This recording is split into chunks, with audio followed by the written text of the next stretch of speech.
Hello guys, magandang hapon.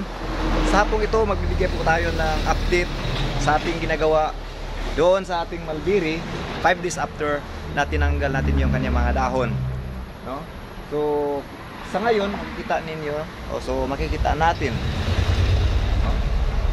Yung development, may mga may mga dahon, pero wala pa siyang mga new buds na lumalabas. Yung mga nagdadala ng bunga, so wala pa. So 5 days na ang nakalipas nung tinanggalan natin yan ng mga dahon. So monitor lang natin guys ang bawat development nito. At bukas o makalawa magbibigay naman tayo ng update tungkol dito at hanggang magbigay na siya ng bunga at nang malaman natin kung effective ba yung ating ginagawa dito. Kung sakali hindi masyadong marami yung ibigay ng bunga, so ang sunod natin gawin ay talaga itatap pruning na natin. So pruning na tayo. So sa ngayon, sinubukan muna natin yung tanggalan muna siya ng lahat ng kanyang mga dahon, ngunit hindi natin siya tinanggalan ng kahit isang sanga, no?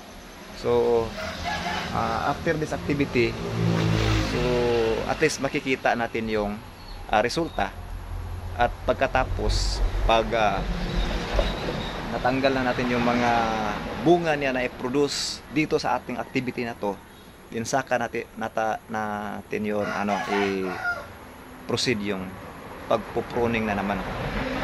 So sa ngayon yun lang yung update natin, at hanggang sa muli nating pagkikita. Salamat sa inyong panonood at patuloy na pagsuporta sa ating ginagawa.